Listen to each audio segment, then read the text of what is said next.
What if the thing you once planted with hope, the thing that once shaded and sheltered you, the thing that stood tall and proud on your front lawn, is now just standing in the way of something new?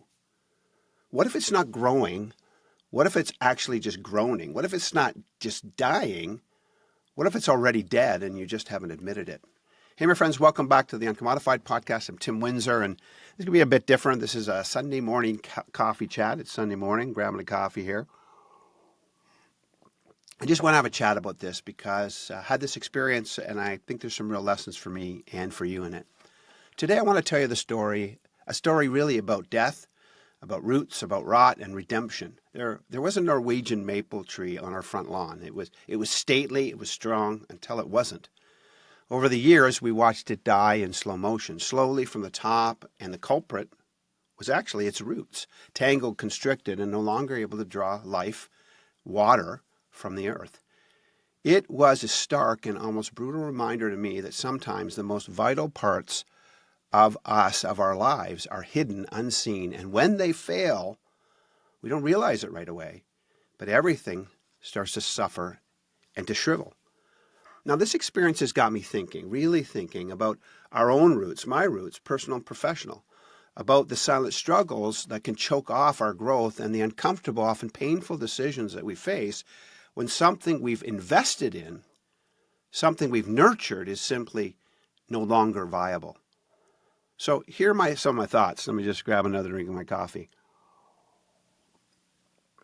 Here's some of the things that I've been thinking about as a result of this experience. I think it's time for you and I to audit our subterranean root system. Just like those maple tree roots, our own can get entangled. They can become atrophied, no longer able to get water. The question that I think about is, are we spending maybe too much time on things that don't genuinely feed our soul, or are we just going through the motions? Are you craving and getting relationships that are truly reciprocal, or are some of them draining you, leaving you without any water to return? It's time, I think, for an honest inventory, for you and I to consider this, to consciously nurture our roots and make sure that they don't become knotted in a mess of obligations and superficial connections. It's also reminding me that I think there's a silent killer at work, the silent suffocation of shoulds. How often do we let external pressures and societal shoulds dictate our choices rather than listening to our internal compass? I think these are sort of like the rocks that we found in the ground that were pressing on the root. They are limiting the ability of those roots to expand and draw nourishment ultimately. So my question is, what shoulds are choking your growth right now?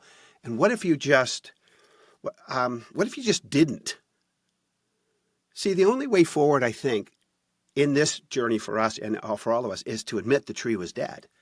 And this was perhaps the hardest part, the denial for months, for years. We hoped maybe it was just a tough season, maybe it would bounce back, but the browning leaves, the brittle branches, its inability to draw water to the top anymore, they told us a different story. And eventually we had to admit the tree was dead.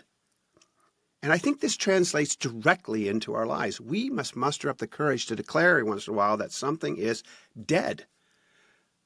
We cling to dying projects, failing relationships, unfulfilling careers, not because they serve us, but because of the fear of the unknown or the sunk cost fallacy. We've invested so much, how can we let go?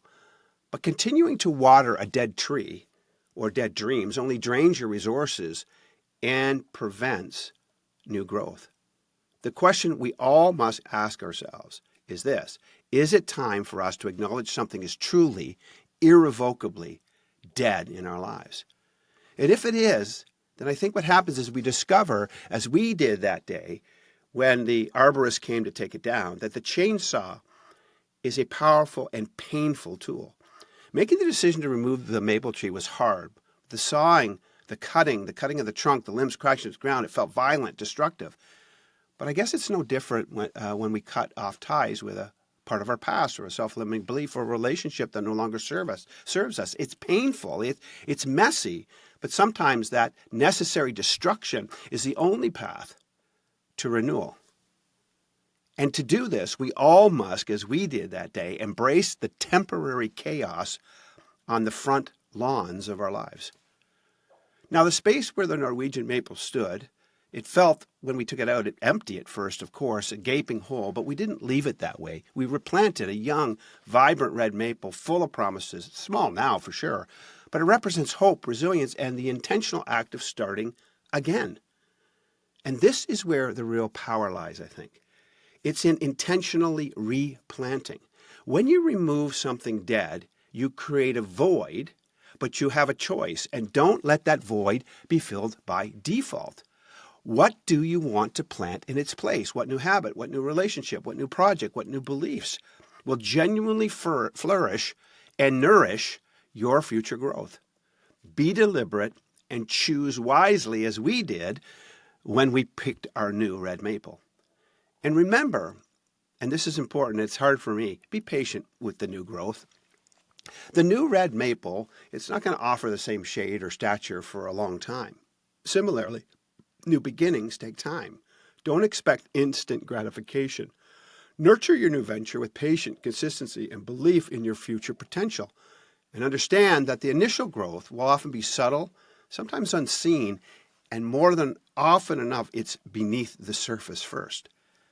See, the dying Norwegian maple was more than just a tree for me. It became a powerful metaphor, and hopefully it is for you as well. It forced us to confront the unseen, the uncomfortable, and ultimately the empowering truth that sometimes to truly live, to truly grow, you must cut down the old and bravely plant something new in its place. So here's your challenge. Here's a challenge I want to give you as I wrap up. Before I do that, let me grab another drink of my coffee. Here's what I challenge you to do. Number 1, audit your root system. Number 2, admit what's dead. 3, remove what's choking you. 4, replant what matters and water the hell out of that new beginning. Here's my final thought. I think I'm going to entitle this episode, Our Tree Died, ... and, because death isn't always the end. Sometimes it's the most wondrous invitation to plant something new and live in the power and the potential of what will grow next. Cheers. Have a great day.